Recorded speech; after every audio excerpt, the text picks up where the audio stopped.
March 23, 1943, 6 o'clock in the morning. Major General Terry de la Mesa Allen stood in a forward command post 3 miles west of Guettar, Tunisia.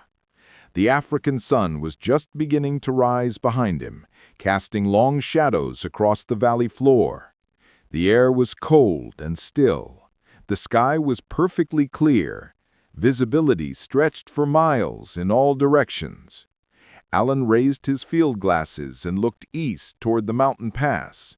What he saw made his jaw tighten. 50 German tanks were emerging from the pass, their steel hulls glinting in the early morning light. Panzer Mark IVs with their long-barreled 75mm guns. Marder tank destroyers carrying captured Soviet cannons. Armored half-tracks packed with veteran infantry. The column moved with the confidence of an army that had never been defeated. The 10th Panzer Division, one of the finest armored formations in the German military. Veterans of Poland, veterans of France, veterans of the frozen hell of Russia. These men had crushed enemies across 3 continents. They had destroyed hundreds of Allied tanks. They had never lost a major engagement. And 27 days earlier, they had humiliated the United States Army. At Kasserine Pass, German forces had routed American troops so completely that the British questioned whether Americans could fight at all. 6,500 American soldiers had been killed, wounded, or captured. The retreat had covered 50 miles in 5 days. Equipment worth millions of dollars had been abandoned in the desert. German officers openly mocked American fighting ability. Field Marshal Albert Kesselring had told Adolf Hitler that American soldiers were poorly trained and poorly led. The credibility of the entire American war effort hung in the balance. Now those same Germans were attacking again. Same tanks, same tactics, same confidence. They expected the same result. They expected American lines to collapse. They expected American soldiers to run. They expected another easy victory. Allen lowered his field glasses and looked at the men around him. Staff officers, radio operators, runners waiting to carry messages. Their faces showed tension but not fear. They had been preparing for this moment for nearly a month. They had trained for it. They had rehearsed it. They believed they were ready, but belief and reality were different things. The next few hours would determine whether the American army could fight, or whether it would be relegated to a supporting role while the British carried the war to Hitler's doorstep. Allen turned back to the valley. The German tanks were moving fast now, engines roaring, dust clouds rising behind them. They were coming straight at his positions, confident and aggressive, expecting the Americans to break. They had no idea what was waiting for them. To understand what happened at Guettar, you must first understand what happened at Kasserine Pass. You must understand how completely the American army failed. You must understand the depth of the humiliation that preceded the triumph. February 19, 1943. The Atlas Mountains of Tunisia. Field Marshal Erwin Rommel, the legendary Desert Fox, launched an offensive against American positions at Kasserine Pass. The pass was a 2-mile-wide gap in the Grand Dorsal mountain range, a strategic choke point that controlled access to the interior of Tunisia. Whoever held Kasserine controlled the routes through the mountains. The Americans defending the pass were green. Most had never fired a shot in combat. They had arrived in North Africa just weeks earlier as part of Operation Torch, the Allied invasion of French North Africa. They had trained in the swamps of Louisiana and the deserts of California. They had practiced against other American units in carefully scripted exercises. None of that had prepared them for Erwin Rommel. The American commander at Kasserine was Major General Lloyd Fredendall, a 59-year-old officer who had risen through the ranks during peacetime. Fredendall was a difficult man, abrasive, suspicious of subordinates, contemptuous of advice. He had been chosen to command two corps not because of combat experience, which he lacked entirely, but because of his reputation as an efficient administrator.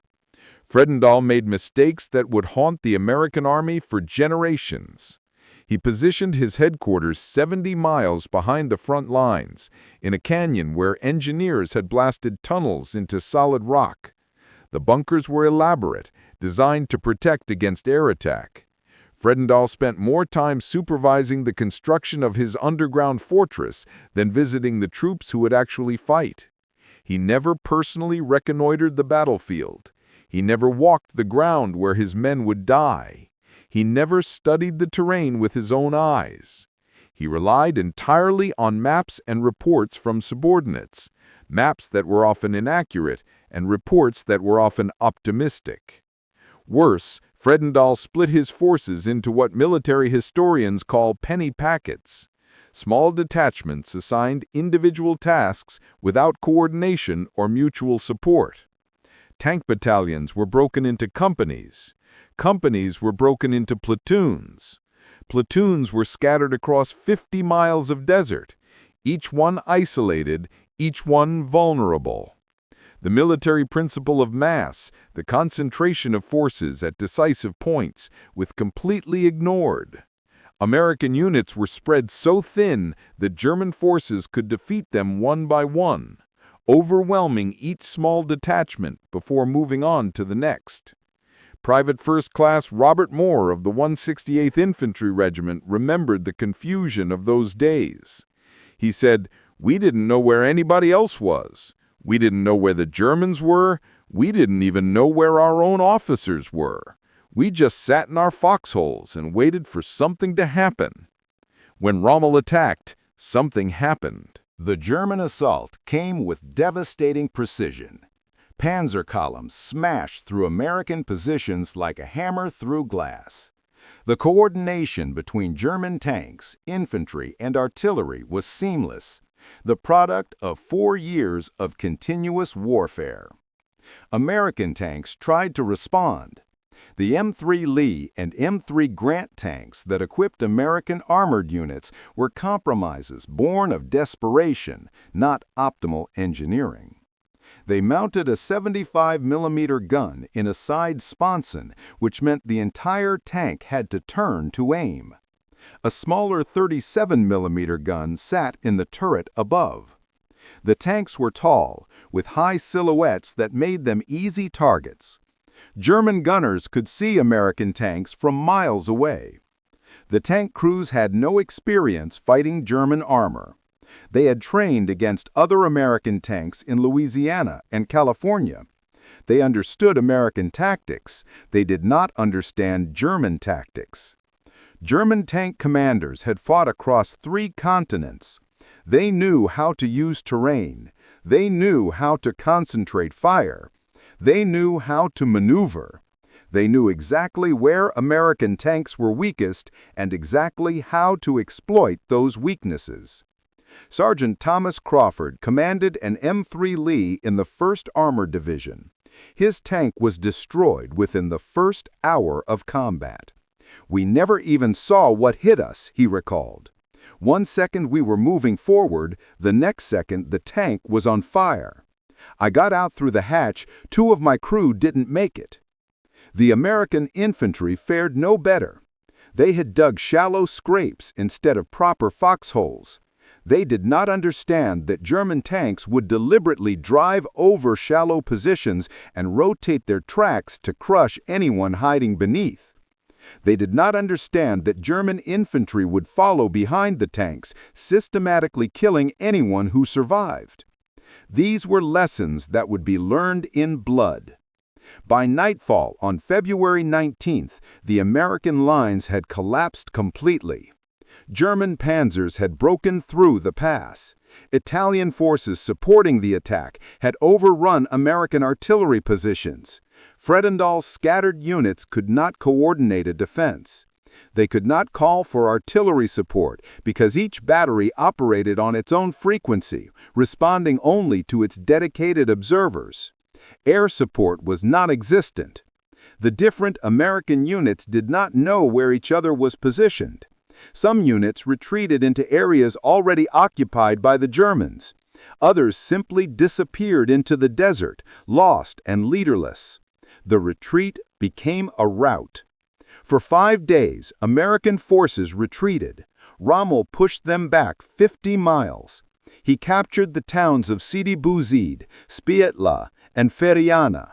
American soldiers abandoned equipment, supplies, and positions. They left behind tanks, trucks, artillery pieces, and ammunition. They left behind wounded comrades who could not be evacuated. Private William Henderson of the 34th Infantry Division remembered the chaos. He said, "We just ran. Officers were running, sergeants were running, everybody was running. The Germans were right behind us. You could hear their tanks, you could hear their machine guns. We just ran." By February 22nd, when the German advance finally stopped, the casualties were catastrophic. 6,500 American soldiers killed, wounded, or captured. 300 dead, 3,000 wounded, 3,200 missing, most of them prisoners of war who would spend the rest of the war in German camps. The equipment losses were staggering. 183 tanks destroyed or abandoned. More than 500 trucks and motor vehicles lost. 104 half-tracks gone. 208 artillery pieces captured or destroyed. German losses were 989 casualties and 34 tanks. The mathematics of Kasserine Pass were brutal. For every German soldier killed or wounded, the Americans lost more than 6. For every German tank destroyed, the Americans lost more than 5. It was not a battle. It was a massacre. British forces fighting alongside the Americans had also retreated, losing all 11 of their tanks. But the British had experience with defeat. They had been driven out of France in 1940. They had retreated across North Africa before stopping Rommel at El Alamein. They understood that defeat was not the same as destruction. The Americans did not have that experience. Kasserine Pass was the worst defeat the United States Army had suffered in World War II. It was a humiliation that threatened to reshape the entire Allied strategy for winning the war. German officers openly mocked American fighting ability. Rommel himself, in a letter to his wife, dismissed American soldiers as inexperienced and poorly led. Field Marshal Kesselring told Hitler that Americans would need years of training before they could face German forces on equal terms. The British were even more devastating in their assessment. General Harold Alexander, the British commander in the Mediterranean, concluded that American forces were group-trained, poorly led, and unlikely to improve quickly. He suggested that American forces be relegated to garrison duties and logistic support, while British forces carried the main burden of combat. Field Marshal Montgomery, the hero of El Alamein, was contemptuous. He had defeated Rommel in Egypt. He did not believe Americans could do the same. He recommended that American forces be broken up and assigned to support British divisions, where experienced British officers could supervise their training. Winston Churchill echoed these doubts in private communications with President Roosevelt. The Prime Minister questioned whether American forces could ever match the combat effectiveness of British or German troops. He suggested that the invasion of France might need to wait until American forces had gained more experience, a process that could take years. The American war effort faced an existential crisis. General Dwight Eisenhower, the Supreme Allied Commander in North Africa, faced a fundamental question. Could American forces fight the Germans on equal terms?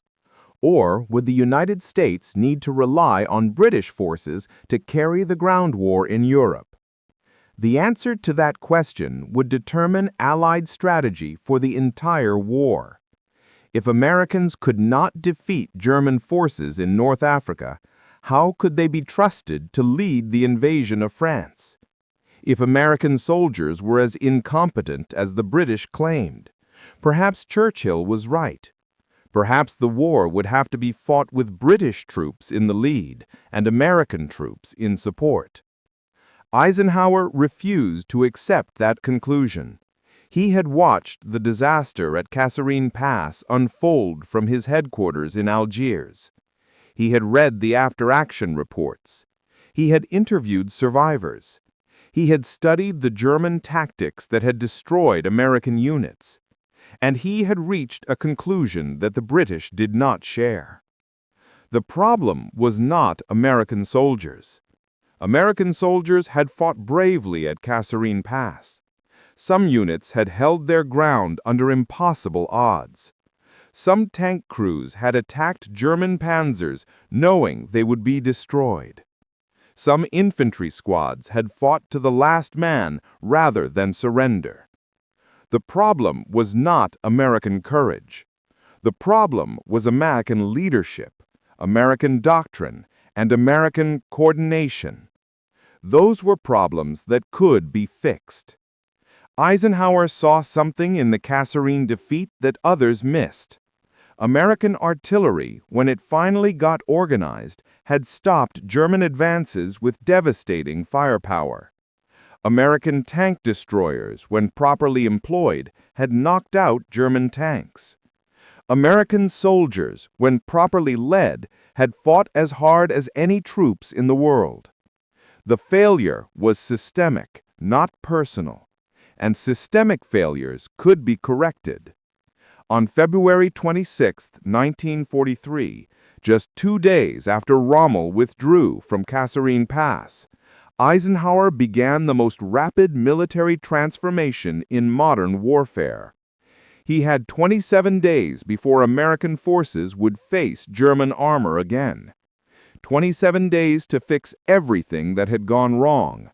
27 days to prove that Americans could fight. The clock was ticking. Eisenhower's first move was brutal. He relieved Major General Lloyd Fredendall of command. The decision was controversial. Fredendall was a senior officer with powerful friends in Washington.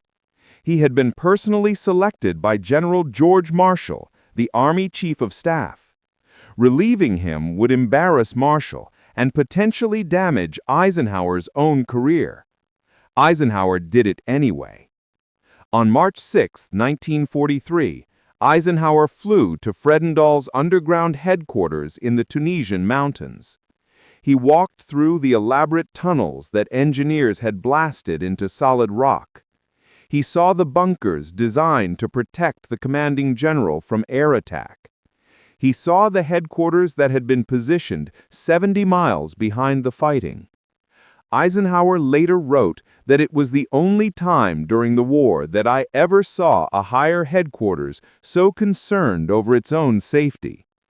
General Omar Bradley, who accompanied Eisenhower on the visit, called it an embarrassment to every American soldier. Fredendall knew why Eisenhower had come. He tried to defend himself. He blamed subordinates for the defeat. He blamed the terrain. He blamed the weather. He blamed everything except his own decisions. Eisenhower listened politely. Then he relieved Fredendall of command and sent him back to the United States. He would spend the rest of the war training troops in Tennessee. He would never again command men in combat. The message was clear. Failure would not be tolerated. Excuses would not be accepted. The American army was going to change, and anyone who could not change with it would be left behind. The question was, who would replace Fredendall? Who could take a defeated, demoralized army and transform it into a fighting force in less than 3 weeks? Eisenhower had only one answer: George Patton. Major General George Smith Patton, Jr. was 57 years old when he took command of 2 corps. He had spent his entire career preparing for this moment. He had studied warfare obsessively since childhood. He had fought in Mexico against Pancho Villa. He had commanded tanks in World War I. He had written extensively about armored warfare. He had trained the first American armored divisions in the deserts of California. Patton was not a subtle man. He was profane, aggressive, and utterly convinced of his own genius. He wore ivory-handled revolvers on his hips. He dressed in immaculate uniforms with gleaming boots and polished brass. He believed that appearance mattered, that an army that looked professional would fight professionally. He also believed that armies were reflections of their commanders. A timid commander created a timid army. An aggressive commander created an aggressive army. A sloppy commander created a sloppy army.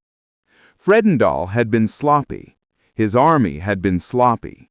Patton intended to change that immediately. He took command at 10 o'clock in the morning on March 6, 1943. By noon, he had issued his first orders. Every soldier in 2 Corps was to wear a complete, clean, pressed uniform at all times. Helmets were mandatory. Leggings were mandatory. Proper insignia was mandatory. Neckties were mandatory even in combat zones. Soldiers who failed to meet these standards faced court-martial. Officers who allowed their men to appear slovenly were relieved of command. There were no exceptions. There were no excuses. Patton personally drove through American positions looking for violations. He stopped jeeps and inspected uniforms. He questioned soldiers about their weapons and equipment. He fined officers $50 for not wearing neckties. He made enlisted men dig new foxholes because the old ones were too shallow. He was everywhere, all the time, demanding perfection. The soldiers hated him. They called him a tyrant. They complained that he cared more about appearances than combat. They wondered if Patton understood that they were preparing for battle, not a parade. They resented being fined for uniform violations while German tanks waited just over the horizon. Patton did not care about their resentment. He understood something that they did not yet grasp. An army that looked sloppy was an army that thought sloppy. An army that tolerated low standards in appearance would tolerate low standards in combat. The necktie was not important for itself. The necktie was important because it represented discipline, attention to detail, and professional pride. If a soldier could not be bothered to wear his uniform correctly, how could he be trusted to maintain his rifle correctly? If an officer could not enforce dress standards, how could he enforce fire discipline under enemy attack? Patton was not building an army that looked good. He was building an army that believed it was good. And belief in warfare was everything. Something changed in those 17 days. Units that had been scattered and demoralized began to function as cohesive teams. Soldiers started taking pride in their appearance and their equipment. Morning formations became precise. Weapons were cleaned and inspected daily. Vehicles were maintained to high standards. Radio operators practiced communications procedures until they could execute them flawlessly. Squad leaders rehearsed small unit tactics until every man knew his role. Platoon leaders walked the ground where they would fight, studying terrain and planning defensive positions. The casual, almost careless attitude that had characterized American forces before Kasserine Pass began to disappear. Men who had retreated in disorder began to believe they could advance in order. Men who had been defeated began to believe they could win. Sergeant James Murphy of the 1st Infantry Division remembered the change. At first, we thought Patton was crazy. All this stuff about uniforms and salutes, while the Germans were right there waiting to kill us. But after a few days, something happened. We started to feel like soldiers again. We started to feel like we could do this. Private Robert Jenkins of the 16th Infantry Regiment had a similar experience. Before Patton, we were just a bunch of guys in the desert waiting to get killed. After Patton, we were the Big Red One. We were soldiers. We had pride. We weren't going to run again." Patton understood the psychology of defeated armies. He knew that men who had been beaten needed to believe in themselves before they could fight effectively. He knew that confidence came from discipline, from standards, from the visible evidence of professionalism. He gave them that confidence through sheer force of personality. He was everywhere, demanding excellence, accepting nothing less. He made them believe that they were part of something special, something worth fighting for, something worth dying for. But Patton's transformation was only half the story. While Patton rebuilt morale, Eisenhower rebuilt doctrine. The problems at Kasserine Pass had been systemic. American artillery could not mass fires because each battery operated independently. American armor fought tank to tank instead of concentrating fire. American air support was poorly coordinated with ground operations. American commanders did not understand combined arms warfare. These were not problems that could be fixed with better soldiers.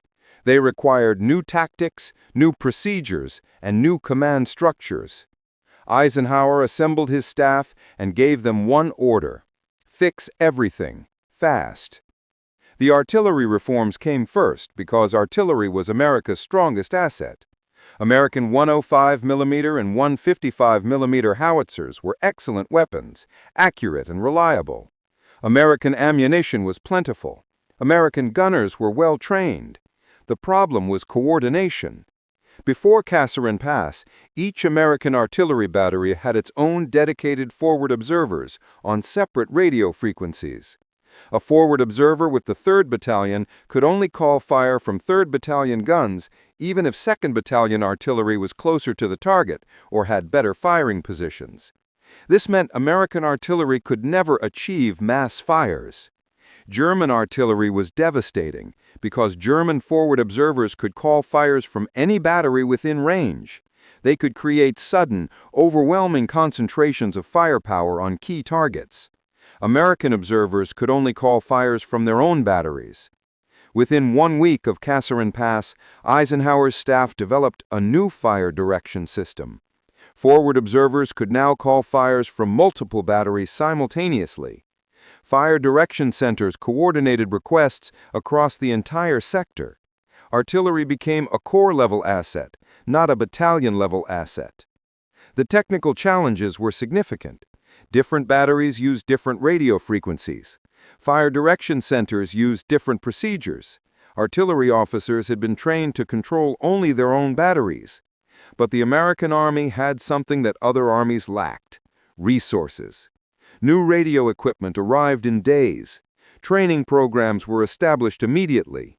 By mid-March, artillery battalions were practicing coordinated fire missions using the new procedures. The change would prove devastating at Guettar. The armor reforms were more complex. American armor doctrine before Kasserine Pass emphasized tank versus tank combat. Tanks were supposed to fight other tanks. This doctrine came from the cavalry tradition. American armored forces had evolved from horse cavalry, and the cavalry mindset emphasized direct engagement with enemy cavalry. At Kasserine Pass, American commanders had sent their tanks forward to engage German panzers in direct combat. This played to German strengths. German tank commanders had years of combat experience. They knew how to maneuver, how to use terrain, how to concentrate fire, how to exploit weaknesses. American tank commanders had no combat experience. They had trained against other American tanks in scripted exercises. They advanced in straight lines. They exposed their flanks. They fought as individuals instead of units. The result was predictable. American tanks were destroyed piecemeal because they attacked without coordination and without support. Eisenhower's staff revised American armor doctrine based on the lessons of Kasserine Pass. Tanks were no longer primarily weapons for fighting other tanks. Tanks were mobile fire support for infantry. American armor would advance with infantry, use terrain for cover, and rely on artillery and tank destroyers to eliminate German tanks. Tank destroyers, not tanks, would fight German armor. This was a fundamental change in American tactical thinking. The United States Army had created tank destroyer battalions specifically for this mission, equipping them with high-velocity guns mounted on mobile platforms. But at Kasserine Pass, tank destroyer battalions had been broken up into platoons and scattered across the battlefield. Individual platoons had been overrun or bypassed. The new doctrine called for tank destroyer battalions to fight as unified formations, concentrating their firepower at critical points. This required new training, new coordination, and new command relationships. But it played to American strengths. Americans had excellent artillery to suppress German tanks. They had good tank destroyers to kill German tanks. They did not need to beat Germans at their own game. They needed to play a different game entirely. On March 17, 1943, 11 days after Patton took command, American forces moved forward into central Tunisia. Their objective was the town of Gafsa, an oasis in the interior plains. Intelligence reported that Gafsa was lightly defended.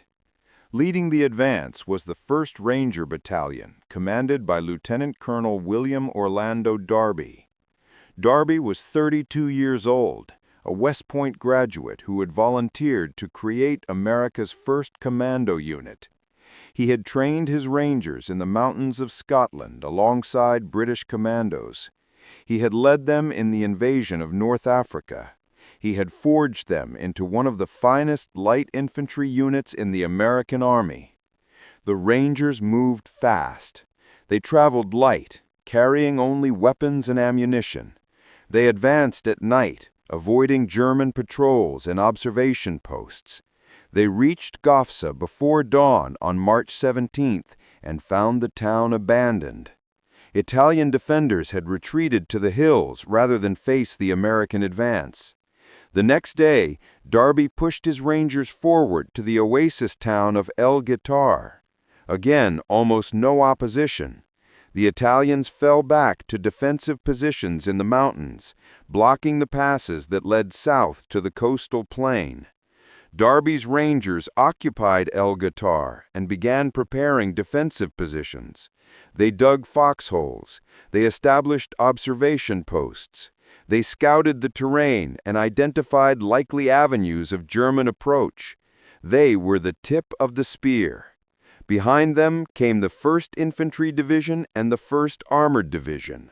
American forces were positioning themselves to cut off German supply lines to the south. If they could break through the mountain passes, they would trap German forces between American units to the west and British forces advancing from the east. The Germans understood the danger immediately.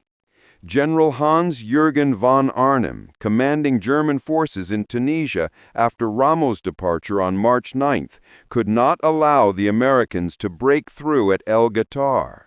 A spoiling attack was necessary. He ordered the 10th Panzer Division to destroy American positions and drive them back. The Germans expected an easy victory. They had beaten these same Americans at Kasserine Pass just 4 weeks earlier. They expected the same result. They had no idea what was waiting for them. Major General Terry Allen had commanded the 1st Infantry Division for 9 months. He had trained these men in camps across the United States. He had sailed with them across the Atlantic. He had led them through the invasion of North Africa. He knew their strengths and their weaknesses. He also knew that Kasserine Pass had not been their fault. The 1st Infantry Division had not been routed at Kasserine Pass. They had been held in reserve, watching as other units collapsed around them. They had been frustrated, angry, eager to prove what they could do when given proper leadership and a fair chance to fight. Now they had that chance. Allen positioned his division across the El Guettar Valley with a sophistication that would have been impossible 4 weeks earlier. This was not the scattered, uncoordinated defense that had failed at Kasserine Pass. This was a prepared defensive position built according to the new doctrine, incorporating every lesson learned from that defeat. Forward units occupied high ground overlooking the valley, dug into positions with interlocking fields of fire. Behind them, infantry battalions were positioned in successive defensive lines, each capable of supporting the others. Artillery was positioned behind ridges, invisible to German observers, but registered on every likely avenue of approach. Forward observers occupied concealed positions with clear views of the entire valley. Fire direction centers had direct communications with every artillery battery in the sector. Tank destroyer battalions were dug in at key positions with clear fields of fire. Their vehicles were camouflaged so thoroughly that they were invisible from more than 100 yards. They had trained for exactly this scenario. They knew how panzers maneuvered. They knew where to aim. They were ready. Infantry had proper foxholes dug deep enough to survive tank overruns. Every unit knew where adjacent units were positioned. Radio frequencies were coordinated across the entire division. Minefields had been laid at locations determined by analysis of German tactics at Kasserine Pass. Ammunition was stockpiled at gun positions. Medical aid stations were positioned to handle casualties. Supply routes were marked and secured. The trap was set. All that remained was for the Germans to walk into it. At 0600 hours on March 23, 1943, 50 German tanks emerged from the mountain pass into the Guettar Valley.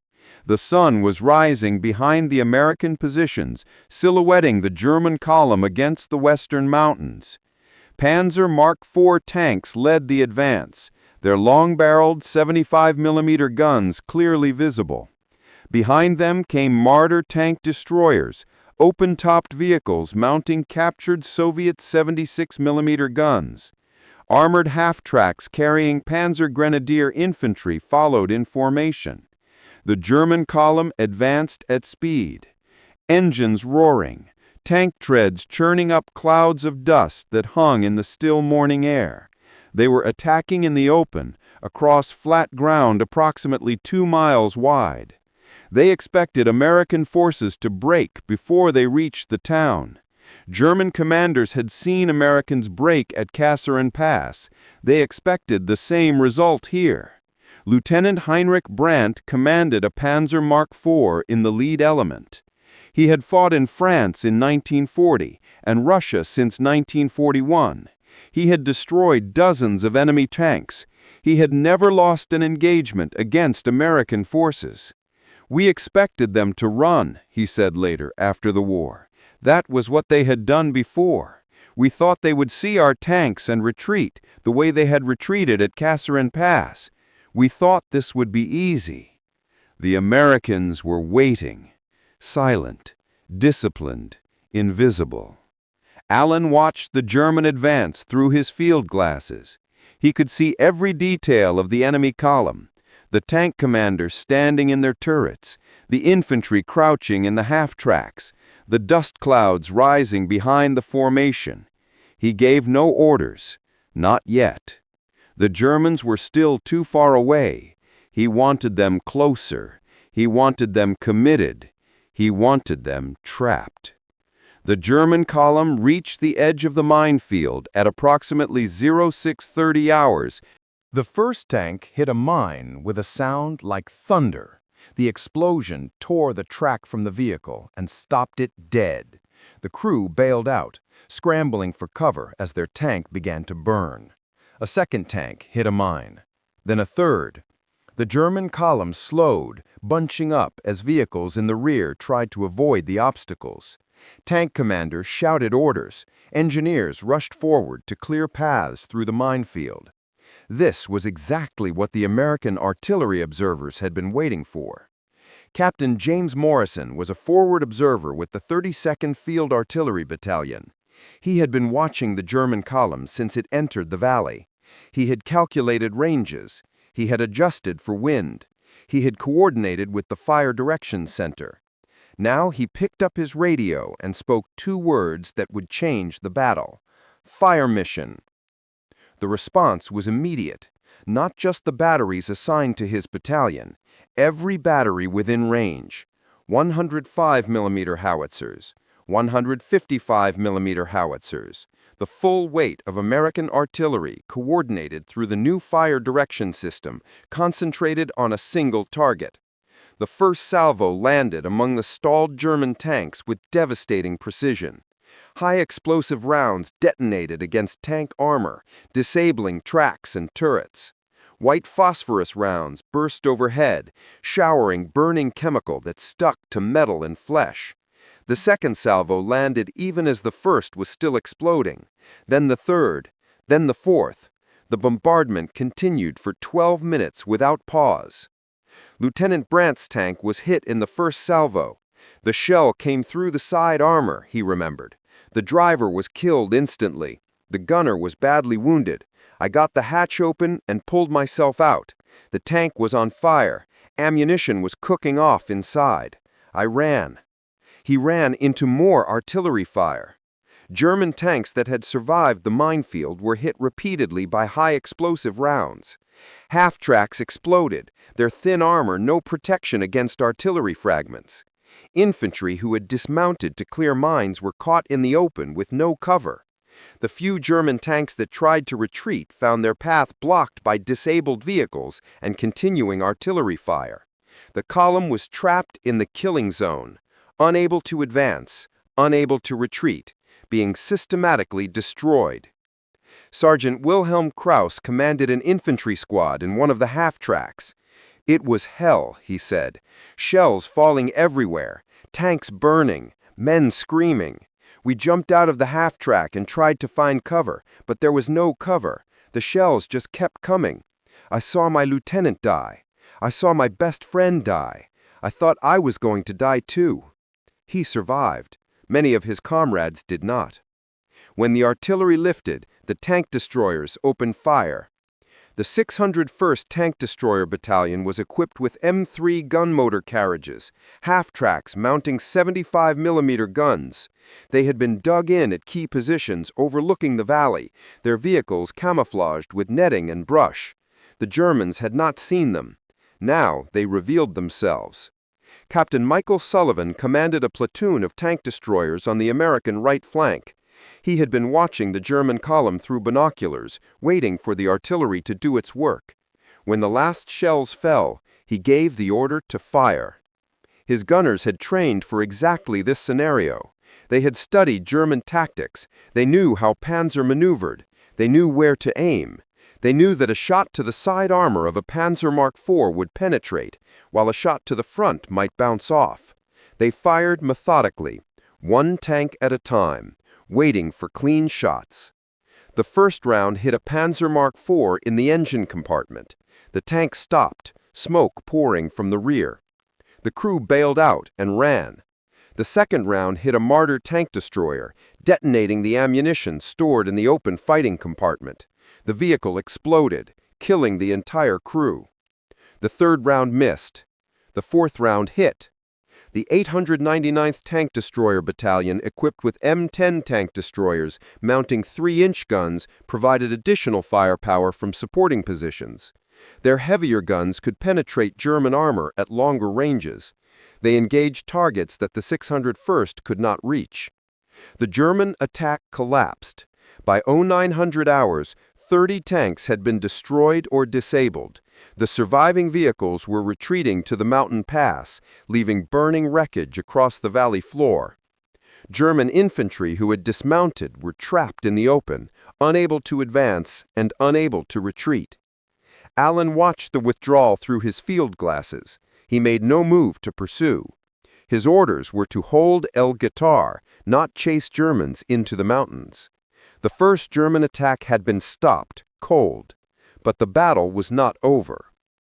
During the height of the fighting, 2 German tanks had broken through the American lines on the left flank.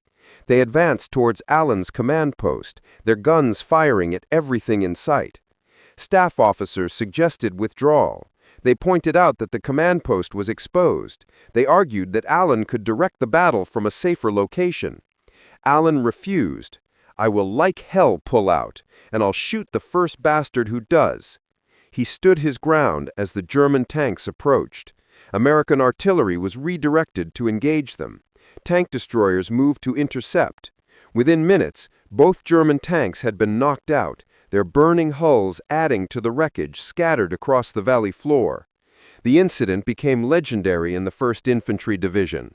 Their commander had refused to retreat even when German tanks were firing on his headquarters. He had stayed and fought. He had shown the kind of leadership that Fredendall had never shown at Kasserine Pass. The men of the Big Red One would remember that moment for the rest of their lives. At 16:45 hours, the Germans attacked again. The 10th Panzer Division had regrouped in the mountain pass. They had recovered some of their damaged vehicles. They had brought up reinforcements. Now they came from a different direction, trying to flank the American positions. It made no difference. American forward observers tracked the German column as it emerged from the pass. Fire direction centers calculated new firing solutions. Artillery batteries adjusted their aim. When the Germans entered the killing zone, the bombardment began again. This time, the destruction was even more complete. The Germans had lost many of their experienced tank commanders in the morning attack. The replacements were less skilled, less aggressive, more prone to mistakes. They bunched up when they should have dispersed. They stopped when they should have kept moving. They made themselves perfect targets. The tank destroyers engaged from new positions.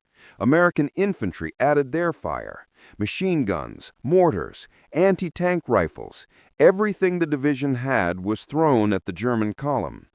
By nightfall, the 10th Panzer Division had withdrawn permanently. They joined Italian forces in the hills east of El Guettar, but made no further attempts to break through the valley. The Battle of El Guettar was an American victory. The fighting in the El Guettar sector continued for 2 more weeks. American forces tried to push through the mountain passes. Italian forces defending the high ground fought tenaciously. American attacks made limited progress, but the strategic situation had changed completely. On March 26th, British forces launched Operation Supercharge II, breaking through the Mareth line to the east. German forces began retreating north. The Axis position in southern Tunisia was collapsing. By April 7, 1943, American forces from El Guettar linked up with elements of the British 8th Army. The remaining German and Italian forces were trapped in northern Tunisia. The campaign was effectively over. Final surrender came on May 13, 1943. Over 230,000 Axis soldiers became prisoners of war. It was a catastrophe for Germany, second only to Stalingrad. The Battle of El Guettar was the first time American forces had decisively defeated German armor in combat. The victory validated every reform Eisenhower had implemented since Kasserine Pass. The improved artillery coordination had worked. Mass fires had devastated the German attack at the critical moment. Tank destroyers employed as unified battalions had proven their worth. They had destroyed German tanks while suffering minimal losses themselves. Combined arms coordination had been excellent. Infantry, artillery, armor, and tank destroyers had worked together seamlessly. Most importantly, American soldiers had proven they could stand their ground against experienced German forces. They had not broken. They had not run. They had fought and won. The Germans noticed. After El Guettar, German commanders stopped calling American soldiers cowards. Intelligence reports acknowledged American tactical competence. Rommel himself, reviewing reports from Tunisia, wrote that American forces had recovered very quickly after their first shock and had succeeded in damming up German advances. The respect was grudging, but it was real. Americans could fight. What made the transformation remarkable was its speed. 27 days separated Kasserine Pass from El Guettar, less than 4 weeks. In that time, two corps had replaced its commander, revised its doctrine, retrained its forces, and proven its competence in combat. No other Allied army had adapted that quickly. The British Army had taken 3 years to develop effective combined arms tactics after early defeats in France and North Africa. They had been beaten at Dunkirk in 1940. They had been pushed across Egypt by Rommel in 1941 and early 1942. They had finally achieved victory at El Alamein in November 1942, but only after years of painful learning. Soviet forces had needed 18 months after the German invasion in June 1941 to develop operational competence. The disasters of 1941, when millions of Soviet soldiers were killed or captured, were not reversed until Stalingrad in early 1943. The Germans themselves had required extensive experience in Poland and France before perfecting their blitzkrieg tactics. The Wehrmacht of 1940 was far more effective than the Wehrmacht of 1939. The American Army had done it in less than 4 weeks. Military historians have studied this transformation for decades, trying to understand how it happened so quickly. The answers reveal something fundamental about American military culture. First, American forces accepted that they had a problem. There was no denial, no excuses, no blame shifting. Eisenhower and his staff conducted a brutally honest assessment of what had gone wrong at Kasserine Pass. They identified specific failures in leadership, doctrine, and coordination. They published detailed after-action reports that cataloged mistakes without euphemism. They did not blame soldiers for breaking under German attack. They blamed themselves for putting soldiers in positions where breaking was inevitable. They did not blame tank crews for losing to German panzers. They blamed doctrine for sending American tanks into fights they could not win. This honesty allowed them to focus on fixing systems rather than punishing individuals. Second, American forces had the authority to make changes quickly. Eisenhower didn't need to cable Washington for permission to relieve Fredendall. He didn't need War Department approval to revise artillery doctrine. He had been granted theater-level authority to command as he saw fit. British commanders answered to the War Office in London. Soviet commanders answered to Stalin. German commanders answered to Hitler. American commanders in the field had genuine authority to change how they fought based on what they learned. Third, American forces had the resources to implement changes rapidly. New equipment arrived within days of being requested. Additional artillery batteries were formed, trained, and assigned to two corps. Radio equipment that didn't exist in January was being mass-produced in March and issued to units in March.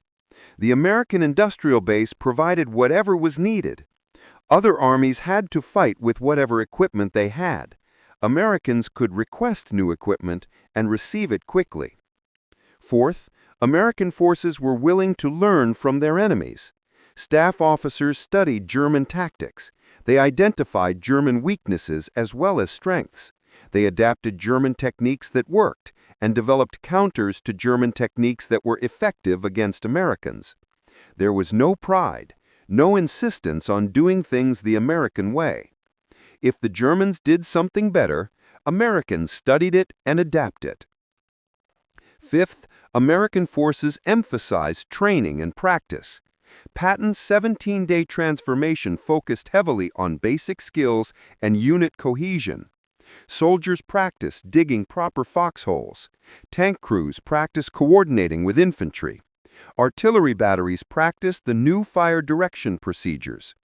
By the time American forces went back into combat, they had practiced the new approaches until they became automatic. The British had to revise their assessment of American forces after El Guettar. General Harold Alexander, who had dismissed Americans as poorly trained and poorly led, watched the 1st Infantry Division stop the 10th Panzer Division cold. He saw American artillery deliver mass fires with precision and timing. He saw American tank destroyers destroy German armor from prepared positions. He did not apologize for his earlier comments. British generals rarely apologized. But he stopped suggesting that American forces be relegated to support roles. Montgomery was slower to acknowledge American competence. He remained convinced that British forces were superior. But even he could not ignore the evidence. Americans had beaten Germans in open combat. That was a fact that could not be explained away.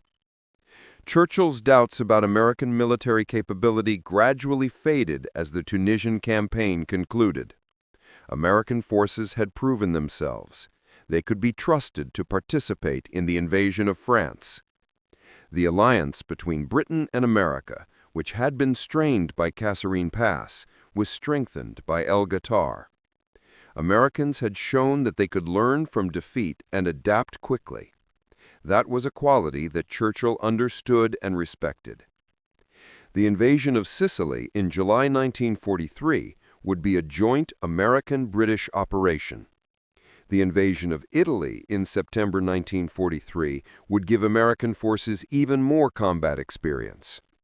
By the time the Allies landed at Omaha Beach in June 1944, American forces were among the most effective fighting formations in the world. The journey from Kasserine Pass to Omaha Beach was direct and traceable. The lessons learned in Tunisia, the doctrine developed in those 27 days, the culture of adaptation that Eisenhower and Patton had created, all of it contributed to the victory in France. Major General Terry Allen continued to command the 1st Infantry Division through the invasion of Sicily. His aggressive tactics and unconventional style eventually brought him into conflict with his superiors. Omar Bradley relieved him of command in August 1943, not for incompetence, but for what Bradley called a lack of discipline in the division. Allen was devastated, but he was not finished. He was given command of the 104th Infantry Division, a unit he trained from scratch in the United States. He led them into combat in Europe in late 1944. The 104th became known as the Timber Wolves and compiled one of the finest combat records of any American division in the war. Allen proved that his success at Guettar was not a fluke. He was one of the finest combat commanders the American Army produced in World War II. George Patton went on to command the 7th Army in the invasion of Sicily and the 3rd Army in the breakout from Normandy. His aggressive tactics and colorful personality made him the most famous American general of the war. His slapping of shell-shocked soldiers in Sicily nearly ended his career, but Eisenhower protected him because he was too valuable to lose. Patton died in December 1945 after a car accident in Germany. He never saw the peacetime America he had fought to protect. Eisenhower became the supreme Allied commander in Europe. He planned and executed Operation Overlord, the invasion of Normandy. After the war, he served as Army Chief of Staff, President of Columbia University, and the first Supreme Commander of NATO. In 1952, he was elected President of the United States, serving 2 terms. He never forgot the lessons of Kasserine Pass and Guettar. The culture of adaptation that he had fostered in Tunisia became the foundation of American military doctrine for generations. Lieutenant Colonel William Darby, the Ranger commander who had led the advance to Guettar, was killed in action in Italy on April 30, 1945, just 2 days before the German surrender. He was 34 years old. He was posthumously promoted to brigadier general. The Rangers he had created continued to serve with distinction throughout the war and beyond. Today, the 75th Ranger Regiment carries on the traditions that Darby established in the mountains of Scotland and the deserts of North Africa. The men who fought at El Guettar did not know they were part of a historic transformation. They knew they had been beaten at Kasserine Pass. They knew they needed to prove themselves. They knew Patton was demanding and Eisenhower was watching. They knew the Germans considered them inferior. They knew the British doubted their competence. They fought at El Guettar to prove everyone wrong. They fought to show that Americans could stand against experienced German forces. They fought because their commanders asked them to fight. They fought because they believed in each other and in themselves. The fact that they were participating in the fastest military transformation in modern history was not something they considered. They were focused on surviving the next German attack. They were focused on doing their jobs. They were focused on winning. But survive they did, and win they did. The 1st Infantry Division stopped the 10th Panzer Division cold. American artillery crushed German armor. American tank destroyers proved their worth. American infantry held their ground. The journey from Kasserine Pass to El Guettar took 27 days. In that time, the American army transformed itself from a force that could not stand against German armor to a force that could defeat it decisively. That transformation shaped American military doctrine for generations. The emphasis on adaptation, the willingness to learn from failure, the combination of discipline and flexibility, the integration of combined arms, all of it was forged in the deserts of Tunisia in February and March of 1943. Major General Terry Allen stood in his command post on the evening of March 23, 1943, and watched the last German tanks withdraw from the El Guettar Valley. His division had won. American forces had won. The Germans who had mocked American soldiers 4 weeks earlier were retreating into the mountains. The British who had questioned American competence would have to reassess. The Italian forces who had expected an easy victory were dug into defensive positions in the hills, no longer attacking, no longer advancing, waiting for the end. Allen did not celebrate. There was more fighting ahead. The campaign in Tunisia would continue for 6 more weeks. Sicily waited after that, then Italy, then France. The war would not end for another 2 years. But something fundamental had changed in that valley. American forces had proven they could adapt faster than any other army in the war. They had taken the worst defeat of the war and turned it into a template for victory. They had shown that American soldiers, properly trained and properly led, could beat any army in the world. That was the real triumph of El Guettar. Not the tactical victory over the 10th Panzer Division, not the burning tanks scattered across the valley floor, not the German retreat into the mountains. The real triumph was the institutional victory over failure itself. The American army had learned how to learn. It had learned how to adapt. It had learned how to transform defeat into victory.